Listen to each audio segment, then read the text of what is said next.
Bonsoir à toutes et à tous, ravi de vous retrouver pour un nouveau numéro de Défense. Ravi également de retrouver celle qui a écrit l'une des plus belles pages de l'histoire de Défense également avec moi. Océane Nicole, merci d'être de nouveau on board avec nous dans cette émission. Et un retour sur une histoire tragique de ces 10 dernières années, ces attentats de Charlie Hebdo et de l'Hypercacher, c'était il y a 10 ans. Tout à fait, ça commence le mercredi 7 janvier donc 2015, il y a 10 ans à 11h30, deux terroristes lourdement armés arrivent donc rue Nicolas Appert dans le 11e arrondissement. C'est là où il y a le siège de la rédaction du journal Charlie Hebdo. Ces deux terroristes, ce sont les frères Kouachi, Chérif et Saïd, deux frères donc radicalisés à l'islam. Ils s'étaient entraînés au Yémen et ils étaient inscrits depuis plusieurs années déjà sur la liste noire des terroristes aux États-Unis. Ils entrent donc dans le bâtiment, ils prennent en otage une des dessinatrices avant de chercher et de tuer froidement Charb, qui est donc le directeur de la rédaction. Ils tueront aussi d'autres journalistes. Ensuite, ils prennent la fuite, d'abord en voiture, puis à pied, et ils tueront froidement dans leur fuite un policier au cri d'Allahu Akbar. On a vengé le prophète Mahomet, c'est ce qu'ils ont crié. Le bilan est donc lourd de cette première journée, 12 personnes tuées au total. 8 membres de la rédaction de Charlie Hebdo, 2 policiers et 2 autres personnes. Et le soir, finalement, les 2 terroristes seront identifiés par la police grâce à une carte d'identité que les policiers ont retrouvée dans un des véhicules. Et à l'heure à laquelle on parle, eh bien, le 7 janvier au soir, ils sont évidemment activement recherchés. Et le lendemain, de nouveau, un attentat. Oui, mais cette fois c'est un autre terroriste, Hamedi Koulibaly, qui avait lui rencontré Chérif Kouachi lors d'un séjour qu'ils avaient fait ensemble en prison pour filière djihadiste d'ailleurs. On est donc cette fois le 8 janvier. Il est 8h du matin et armé d'un fusil d'assaut et d'une arme de poing. Et bien Hamedi Koulibaly tire sur 2 policiers. Il en tue une à Montrouge, donc dans les Hauts-de-Seine. Là encore, il prend la fuite. Donc là, le 8 janvier, eh bien les autorités sont à la recherche de 3 terroristes en fuite, lourdement armés, et eh bien, il y a eu un important dispositif de sécurité qui a été mis en place et plusieurs heures d'angoisse pour les Parisiens, puisqu'on sait que 3 terroristes eh bien, sont dans la nature. Il y a bien évidemment la fin de cette semaine avec cet attentat à l'Hypercacher vendredi de ce Koulibaly justement. Exactement, Hypercacher, donc le magasin Hypercacher, donc porte de Vincennes dans le 20e arrondissement. On est donc vendredi 13h, quelques heures avant l'entrée du Shabbat. Les personnes de confession juive en profitent pour aller faire leurs courses et c'est le moment choisi délibérément par Hamedi Koulibaly pour justement entrer dans le magasin, prendre en otage des clients et des employés. Il tue 4 personnes et il sera finalement abattu par les policiers du RAID et du GIGN. Il reconnaît de la BRI évidemment. Il reconnaît qu'il a revendiqué, qu'il a agi au nom de l'État islamique et qu'il s'est coordonné, synchronisé avec les frères Kouachi qui seront eux éliminés, abattus un petit peu plus tard dans la journée. Merci Océane Nicole. Alors vous parlez de la BRI à l'instant. Nous avons 2 témoins de cette attaque et de ce dénouement de l'Hypercacher avec vous, Georges Salinas. Merci d'être avec nous. Vous êtes l'ancien patron de la BRI Paris, aujourd'hui le directeur de la sécurité du président de la République, et Ariel Mallet du Magen David Adom. Vous avez suivi tous les deux, peut-être à 2 postes différents tout au long de cette journée. D'abord, j'aimerais aussi, Georges, rappeler l'ouvrage, le dernier ouvrage, votre dernier ouvrage, tout récemment publié par le glaive par le fer et par la glaive, pardon, je vais y arriver, pardonnez-moi. Par le verbe et par le glaive. Par le verbe et par le glaive. Merci. Voilà, j'avais un souci de la BRI. Aux éditions Mareuil. D'abord, quand on dit que l'assaut s'est déroulé de cette manière, que se passe-t-il dans votre tête, d'abord Georges, au moment de cet assaut qui est peut-être, sans doute, l'un des assauts les plus médiatisés au monde? Effectivement, l'assaut d'Hypercacher a été pour nous inédit, puisque nous n'avions pas conscience durant l'intervention de cette ampleur médiatique mondiale.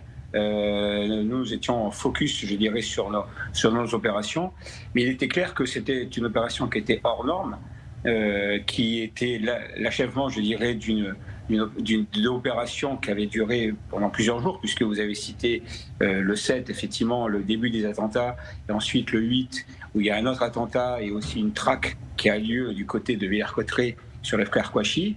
Et puis l'aboutissement, donc, avec la double, je dirais, la double prise d'otage, puisqu'on a Hypercacher, effectivement, où il y a cette prise d'otage, et puis on a à Damas-Manguel aussi une prise d'otage qui a lieu dans une imprimerie, avec un retranchement des frères Kouachi.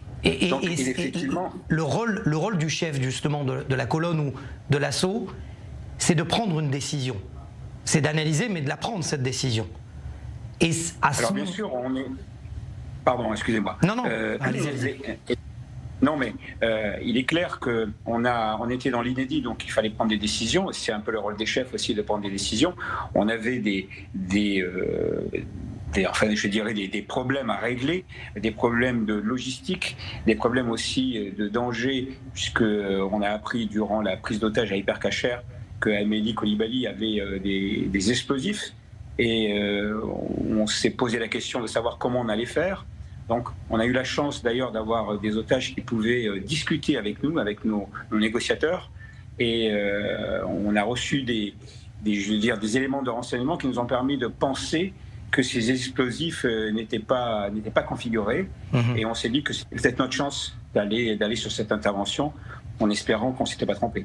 Ariel Mallet, à l'instant, Georges Salinas disait que des otages étaient en contact avec les policiers, des otages étaient en contact également avec vous.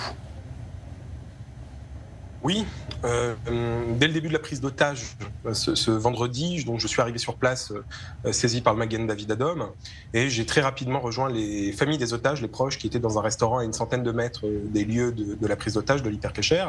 Et au fur et à mesure que les minutes passaient, j'ai, en créant le contact avec ces familles, eu un retour et compris qu'elles étaient au téléphone avec ces fameux otages qui étaient cachés dans les réfrigérateurs, dans le sous-sol de l'Hypercacher.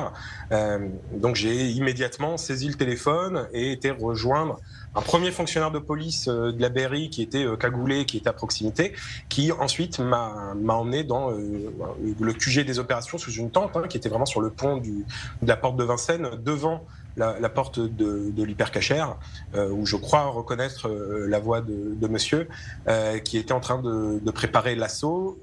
Je me souviens très bien de ces choses-là.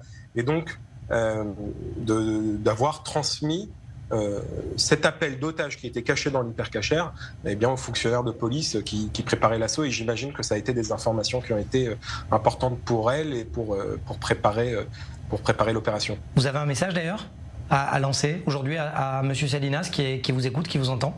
Oui, je suis ému parce que cette journée a vraiment été, a marqué l'ensemble de la société française, la communauté juive encore plus, et moi personnellement, en étant sur place, et je me revois encore arriver sous cette tente des opérations, d'entendre la voix de M. Salinas, qui était, je crois, cagoulé, avec ses hommes, qui étaient devant un tableau, et je comprends à ce moment-là. Et sincèrement, je ne suis pas de nature optimiste et je pense à ce moment-là qu'il n'y a pas grand monde qui va sortir vivant de l'Hypercacher et qu'il y a également des policiers qui vont risquer leur vie pour sauver les otages. Et donc de l'entendre, de voir qu'aujourd'hui il est là, qui peut témoigner de ce qui s'est passé ce jour-là, c'est une grande émotion pour moi et je ne peux m'empêcher de repenser à ces victimes avec qui j'ai ces victimes, ces 4 hommes qu'on a vus, dont je suis resté proche d'une partie des familles et qu'on a accompagnés dans les jours qui ont suivi, c'est-à-dire dès le moment, au début de la prise d'otage, jusqu'aux funérailles, et encore dans les mois qui ont suivi. Monsieur Salinas, vous voulez une réaction, peut-être, de ce que vous Bien sûr, je le remercie pour ces mots qui me touchent énormément. Je le remercie parce que, d'abord, son aide a été cruciale pour notre intervention. On essaie de travailler, même si on prend beaucoup de risques, on essaie de faire des choses qui nous paraissent possible et c'était important d'avoir le maximum de renseignements. D'ailleurs, c'est quelque chose que je veux faire ressortir, c'est que durant ces jours-là, on a eu des gens qui nous ont beaucoup aidés. Ils nous ont aidés sur Hypercacher, sur les opérations des jours d'avant. On avait des gens qui nous communiquaient, qui nous donnaient des renseignements pour nous aider. On a eu, je dirais, cette union sacrée qu'on a parfois rarement dans le pays, mais qu'on peut avoir justement dans des moments aussi difficiles. Et là, je trouve que c'était important qu'on puisse travailler ensemble pour pouvoir mener cette opération qu'on savait être avec beaucoup de risques, mais on savait aussi que si on n'y allait pas, personne d'autre peut-être n'y serait allé. Et il fallait à un moment ou à un autre qu'on fasse quelque chose, qu'on tente quelque chose. C'est un peu de notre philosophie de travail. En tout cas, à la BRI, c'est de tenter et d'essayer de sauver le maximum de gens. Et c'est ce qu'on a essayé de faire.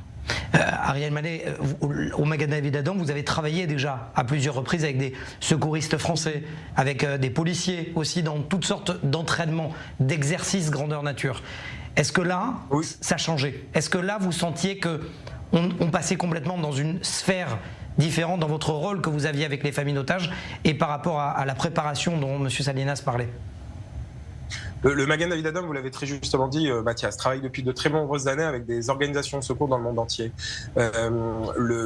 J'ai ressenti beaucoup de choses parce que ce jour-là, il y a eu Charlie Hebdo dans la même semaine, puis l'Hyper Cacher, donc la communauté juive a été visée, que c'est les relations qu'on avait tissées pendant des années avec les organisations de secours françaises qui nous ont permis de pouvoir participer à l'opération, que ce soit avec les familles pour un soutien psychologique, mais également avec les otages quand elles sont sorties, et ensuite de les prendre en charge, les familles qui ont malheureusement perdu leurs êtres chers, et de les transporter, de les transférer avec nous en Israël pour les funérailles.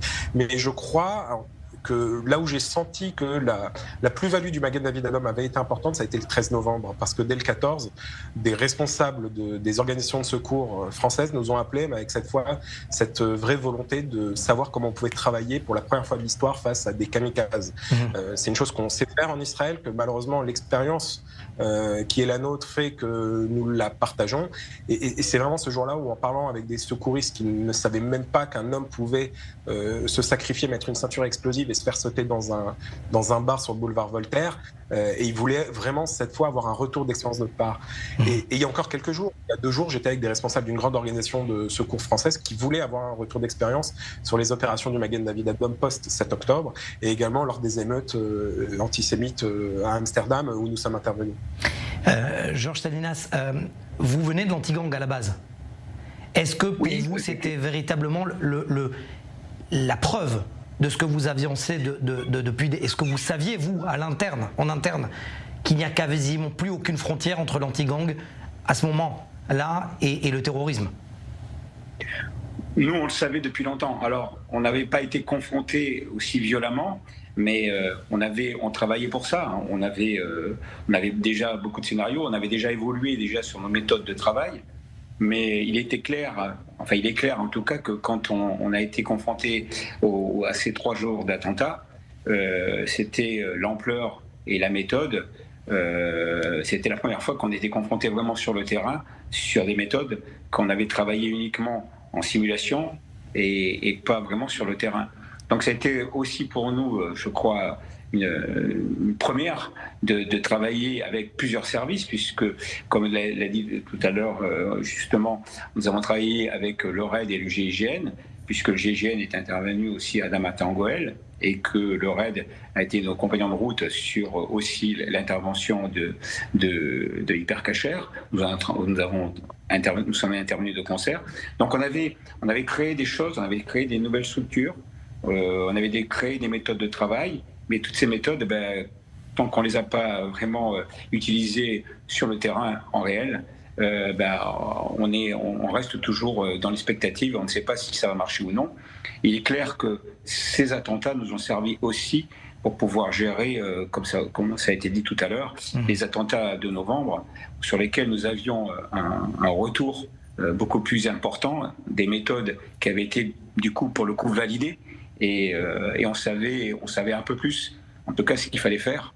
Et ça a été, d'ailleurs, pour nous, du point de vue policier, ça a été des méthodes de travail qui ont bien marché. Et là aussi, vous étiez en pleine opération du Bataclan, effectivement. Georges Salinas, je voudrais vraiment vous remercier personnellement parce que on vous a interviewé déjà dans cette émission de défense en tant que romancier. D'ailleurs, je nomme par le verbe et par le glaive votre dernier ouvrage. On vous a parlé également comme le monsieur sécurité du président de la République, mais très peu, presque jamais d'ailleurs, en tant qu'ancien patron de la BRI Paris. Mathias, et merci beaucoup. Pardonnez-moi, Oui, Mathias, est-ce que je peux vous interrompre? Parce que j'aimerais aussi rajouter un remerciement pour M. Salinas et la BRI en particulier, parce qu'il y a un autre événement qui compte beaucoup pour, je crois, beaucoup de vos téléspectateurs, c'est que c'est le service de police qui a procédé à l'arrestation de Youssouf Fofana.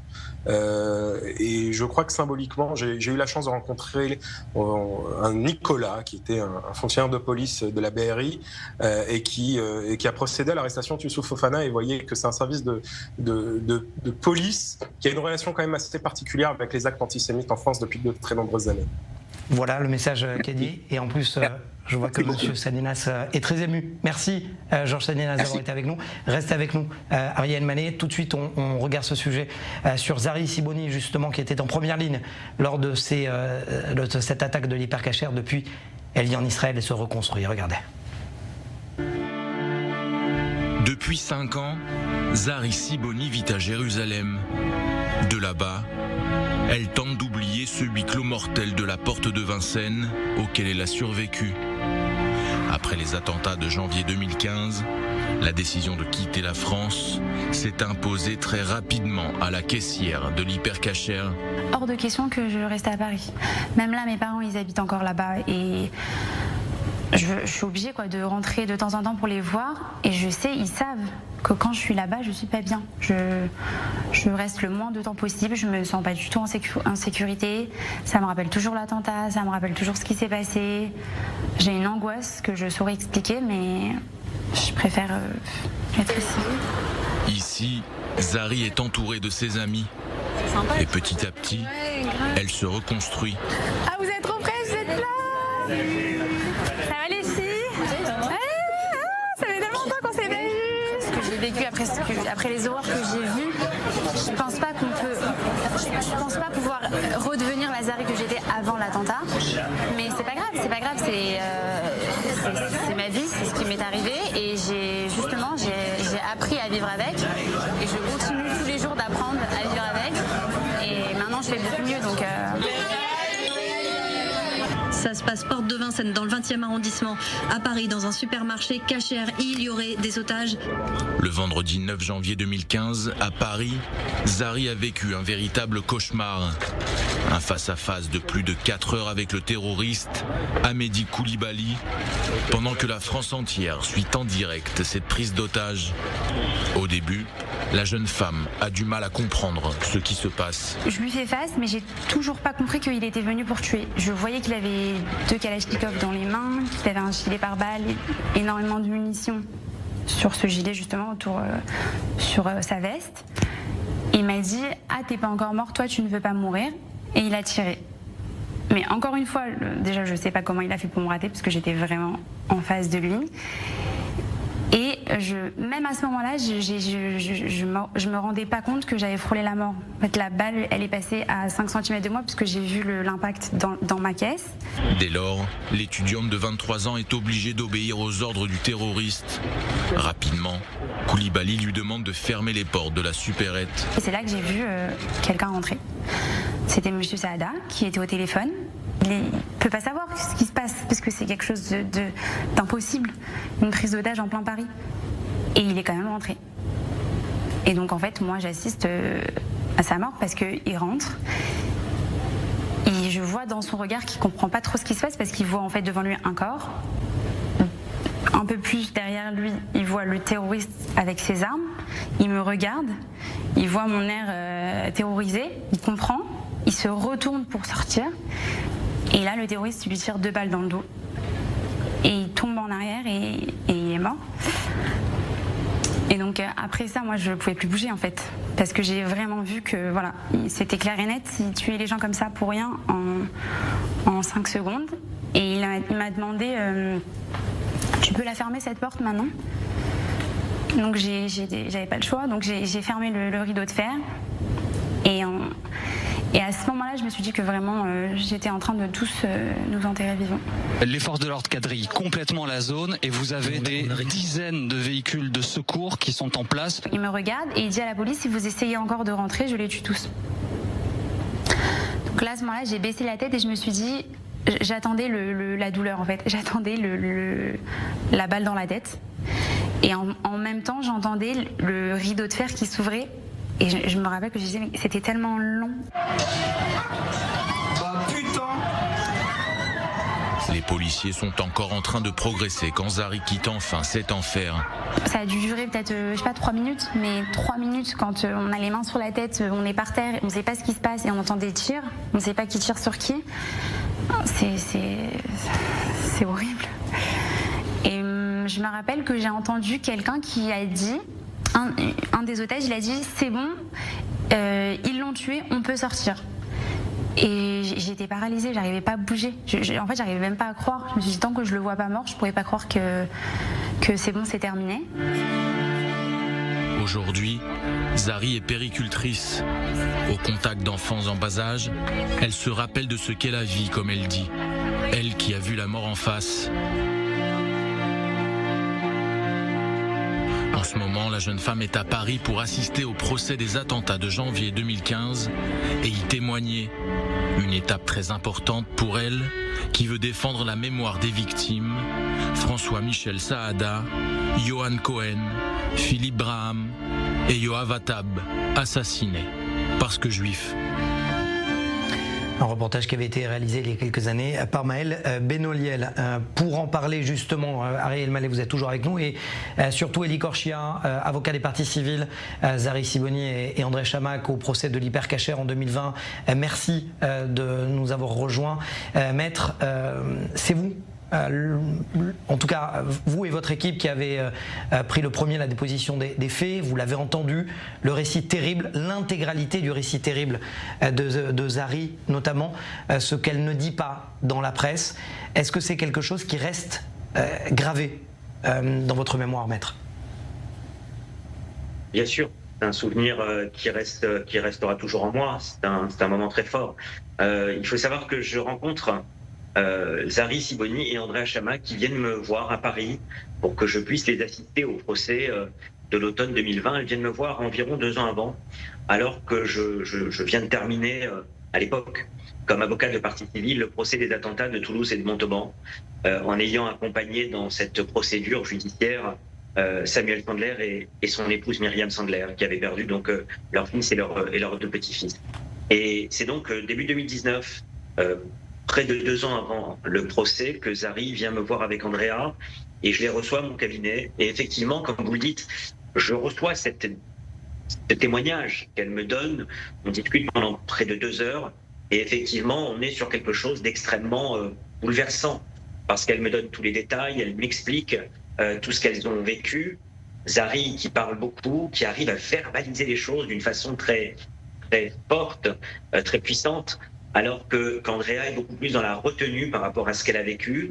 Et effectivement, je vois les 2 visages que peuvent avoir des parties civiles. Quelqu'un qui le vit dans l'intériorité complètement, c'est exactement ce que vit Andrea, et puis quelqu'un qui le vit effectivement d'un point de vue beaucoup plus fort, dans la possibilité de dire toute l'horreur qu'il y a eu ce jour-là. Et maître, est-ce qu'à l'époque aux assises, je la prépare. Est-ce que, maître, aux assises, est-ce que vous arrivez à ressentir une écoute des juges, de comprendre qu'il faut que ce procès soit une jurisprudence pour un effet dissuasif? Bien sûr, évidemment. Il faut savoir qu'au procès, aux assises, on a eu un témoignage. Le témoignage de Zari a été, pendant ce procès, en première instance. C'est différent en appel. Le procès qui a été le plus médiatisé, le plus important, a été sans doute le premier procès. Au procès en première instance, donc en 2020, il faut comprendre que le témoignage de Zari Sibony va être un élément clé pendant ce procès, pour en tout cas la partie relative à l'attentat de l'hypercacher.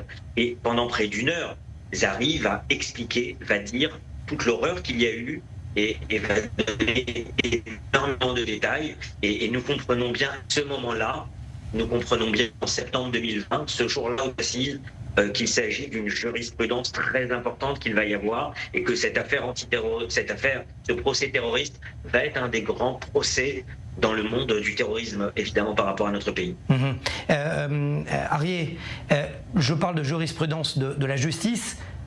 Votre rôle aussi dans l'accompagnement des victimes, de leurs proches, c'est aussi une jurisprudence presque ombilicale entre le déchirement d'un pays qu'ils quittent et vers lequel ils arrivent.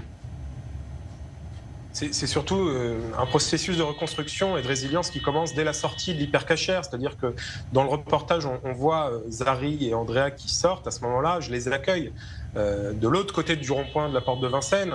Et comme le dit très bien Maître Corchia, Zari, tout de suite, c'est-à-dire qu'elle vient de sortir de la prise d'otage, va poser les bons mots et m'expliquer la situation et verbaliser tout ça avec Andrea qui est dans un recul qui lui est propre. Et c'est comme ça avec absolument tous les otages avec qui je vais discuter. Ils sont près d'une vingtaine, discuter, même plus, échanger, savoir ce qu'ils ont vécu pour qu'ils puissent tout de suite mettre un mot sur le traumatisme psychologique qu'ils ont vécu.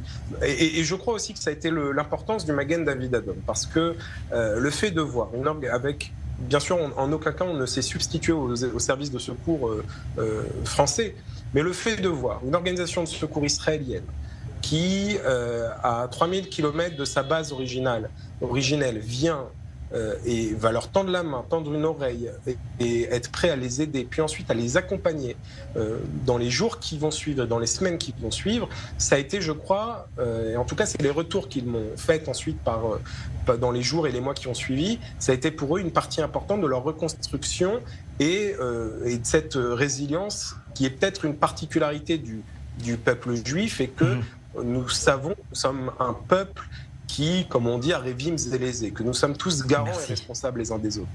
Merci Arié El Maleh. Merci également Maître Corchia. On a retrouvé, et comme ça votre connexion, ça me permet de vous remercier. Vous êtes également aujourd'hui président du consistoire. Merci d'avoir été avec nous, Maître Corchia et Arié El Maleh. Et on espère bien évidemment ne pas avoir à reproduire une telle émission dans quelques années, justement après des attaques de cette ampleur. Bonne soirée sur i24 News.